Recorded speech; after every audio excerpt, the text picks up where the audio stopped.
좋은 땅에 떨어진 씨는 그 천국 복음의 소식을 듣고 받아들여서 생각지도 못한 큰 결실을 맺는 사람이다. 새벽을 깨우는 거룩한 기도자 여러분, 주의 말씀으로 능력과 지혜를 얻어 믿음의 길이 언제나 은혜 안에 새롭기를 소망합니다. 오늘 우리가 읽어갈 말씀은 마태복음 13장 18절에서 30절까지의 말씀으로서 천국 비유장으로 알려진 13장 말씀을 읽어가게 됩니다. 이렇게 우리가 말씀을 읽을 때에도 단락을 잘 지어야 될 부분이 있는데, 오늘 우리가 읽어갈 부분이 바로 이 씨 뿌리는 자의 비유와 가라지 비유에 대한 씨 뿌리는 자의 해설과 가라지 비유의 이야기를 우리가 함께 읽어가게 될 것입니다. 그런 점에서 첫 번째는 이 비유 해설이 주어지고, 이제 두 번째 비유가 들려지고 있다는 사실을 여러분들이 분별하실 필요가 있습니다. 그래서 말씀을 잘라 읽을 때 이렇게 씨 뿌리는 자의 비유, 가라지 비유, 이 가라지 비유에 대한 해설이 이곳에 나오거든요. 그래서 사실은 여기서 이렇게 잘라 읽으셔야 하고, 여기서 이제 한꺼번에 같이 읽어야 가라지 비유의 해설이 이곳에 나오기 때문에 제가 그 이야기를 지금 하고 있는 겁니다. 예수님의 천국 비유 핵심은 첫 번째 서두에 등장하고 있는 씨 뿌리는 자의 비유입니다. 이렇게 제목을 정하는 이유는 씨 뿌리는 밭의 비유가 대조되고 있음을 기억하셔야 됩니다. 우리는 성경 말씀을 우리 이해 쉽게 도덕적인 말씀으로만 받아들이는데 익숙해 있고, 그게 손쉬우니까 설교도 사람들이 알아듣게 이 내 마음 밭에 대한 이야기만을 가지고 익숙해져 있기 때문에 의도적으로 이런 제목을 좀 확인시켜 보는 겁니다.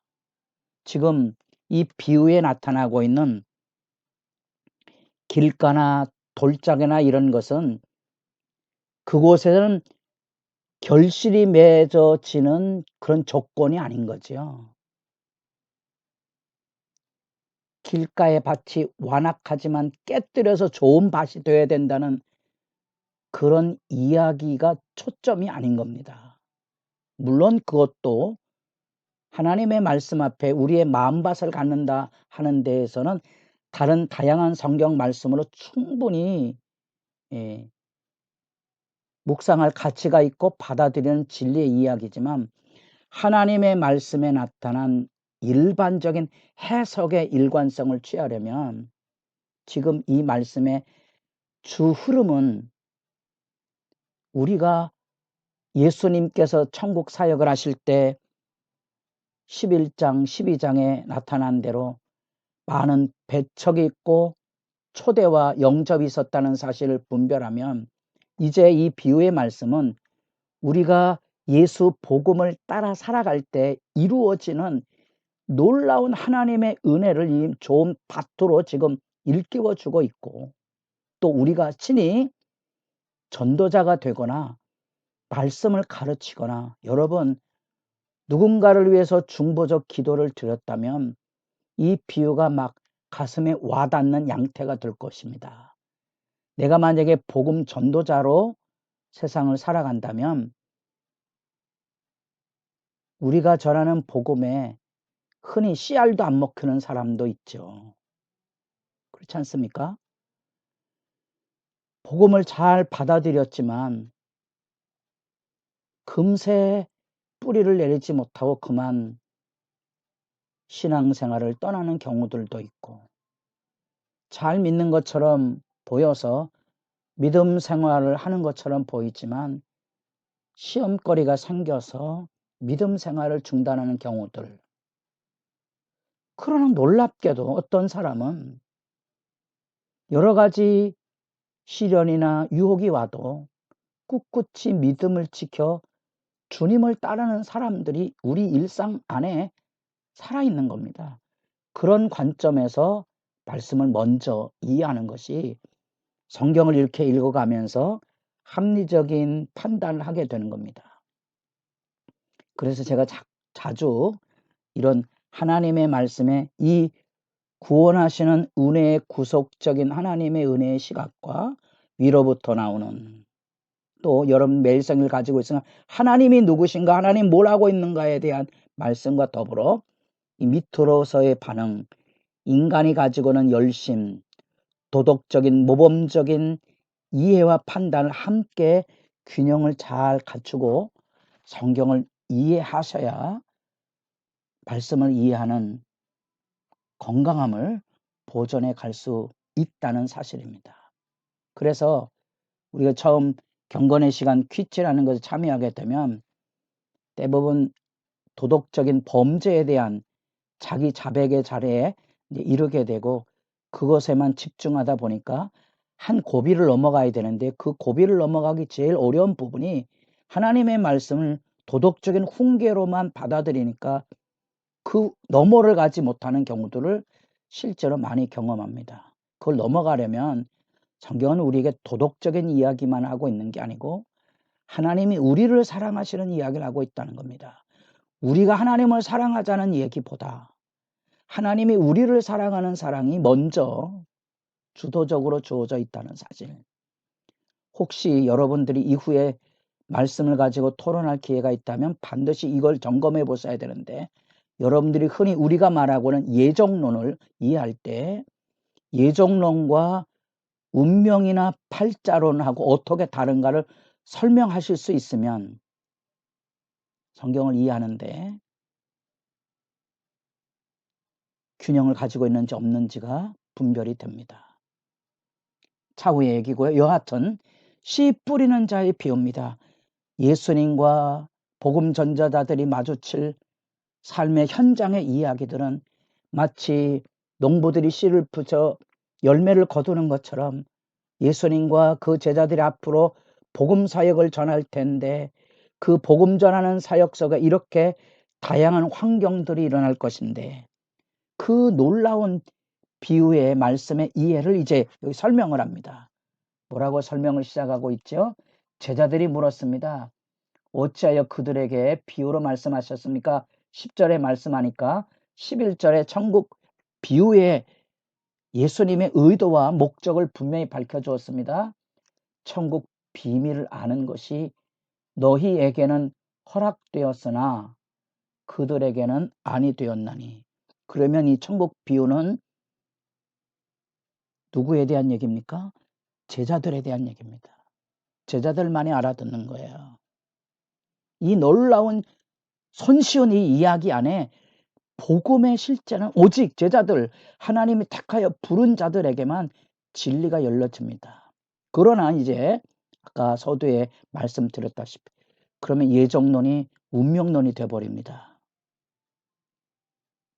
그러면 그 다음에 오늘 우리가 읽은 18절 말씀 보겠습니다. 그런즉 씨 뿌리는 비유를 뭐라고요? 들으라 한 거지요. 주 대상이 제자들이겠지요. 제자들이 물었으니까. 그럼 제자들은 다 알아듣는 하나님께서 선택하신 사람인데 천국의 비밀을 다 아는 사람인데 왜 제자들에게 들으라 말씀했겠습니까? 천국의 비밀은 다 하나님께서 열어주신 계시를 받은 하나님의 절대 주권 안에 있는 사람들에게만 구원의 진리가 열려지지만 예정이 있지만 팔자가 아닙니다.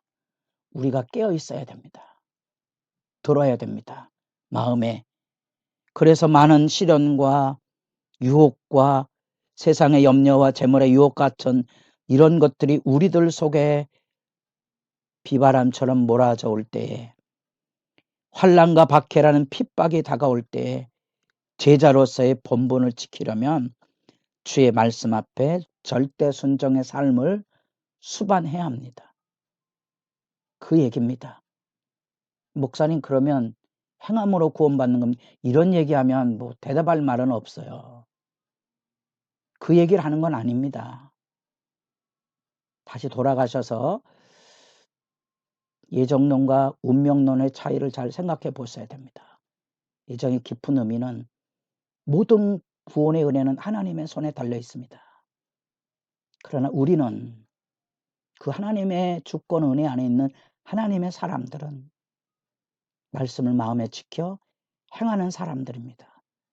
행함이 없는 내 자신에 대해서는 철저한 회개와 자복이 요구되고 있다는 사실입니다. 이 씨 뿌리는 자의 비유 안에 나타난 핵심은 깨닫지 못하는 것과 깨달음의 차이입니다. 19절 말씀에 깨닫지 못할 때는 이 좋은 밭에 들려진 이 이야기니 23절에 깨닫는 자입니다. 그 다음에 우리가 알곡과 가라지 씨가 뿌려졌는데 잘 때 원수가 와서 이 가라지를 엉겅퀴를 덧뿌린 거지요. 적극적으로 원수가 해방하고 있는 예수 복음에 대한 박해를 여기 예고하고 있고 이런 불법적인 행동인데 이런 상황인데 원래는 가라지를 뽑아야 알곡이 많이 맺히지요. 수확량이 많습니다. 가라지를 뽑아야 됩니다. 그러나 천국 농사에는 수확량보다 알곡의 안전이 중요합니다.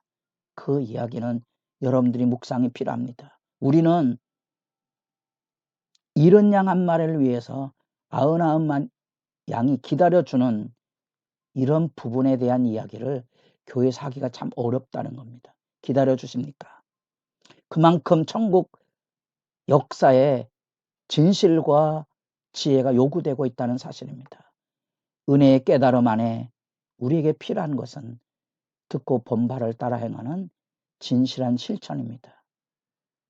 좋은 밭이라 할지라도 여러 가지 상황 반수가 일어납니다. 원수가 와서 이같이